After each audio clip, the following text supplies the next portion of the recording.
Well, Native art is also on the silver screen. A growing number of Native American filmmakers are making their mark across the nation. I was there at the debut of the new Trail of Tears film in Tahlequah. The Cherokees are nearly all prisoners. They've been dragged from their houses and encamped at the forts and military posts all over the nation. In Georgia, especially, multitudes were allowed no time at all to take anything with them except the clothes they had on. Their well-furnished houses were left a prey to plunderers who, like hungry wolves, followed in the train of the captors.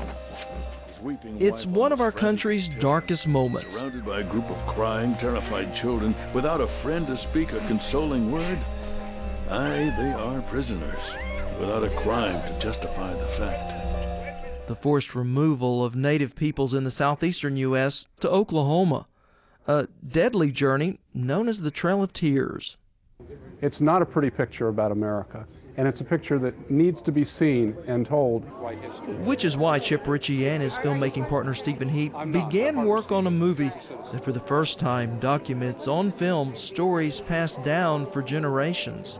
You know, telling the story of our ancestors that couldn't tell what really happened. There was very little documentation. I hope 50 years from now, 100 years from now, when people are still wanting to learn about the Trail of Tears, that this will be a resource that they can come to. In partnership with the Cherokee Nation, the filmmakers began shooting in June of 2004 on a film both acted and produced by Cherokees. Actor Wes Studi hosts the film in his native Cherokee tongue.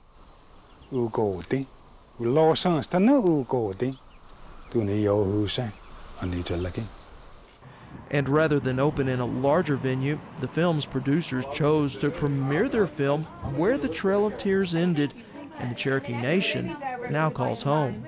Thanks for coming. Enjoy the show. You can't tell the story of the Trail of Tears without telling the story of Tahlequah. The people of Tahlequah have been absolutely terrific in their support of this film.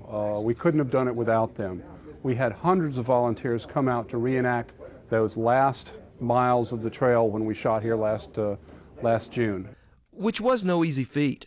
Shot in the sweltering heat of an Oklahoma summer, all the actors were dressed like winter.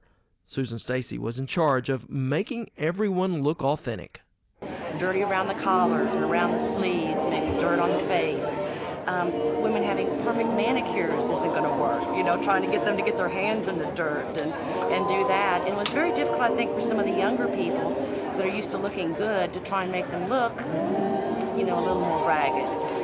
As the final credits rolled, those who had been in the film were recognized for their work. But I felt like it was done as close as they could. You know, we wasn't all there, but we did what we thought had happened, you know. And gave at least some a reason to smile. Wayne Mitchel played President Andrew Jackson, who, despite a Supreme Court order to the contrary, "Go home," he advised Ridge, "and tell your people that their only hope of relief is in abandoning their country and removing to the west." Threw the Cherokees off their native land. I'm not pleased necessarily with obviously what he did, but at the same time the Cherokee needed to be portrayed, and it might as well be a Cherokee doing it. Maybe he'll roll over his grave. Making this film premiere a proud moment for not just the filmmakers, but an entire people.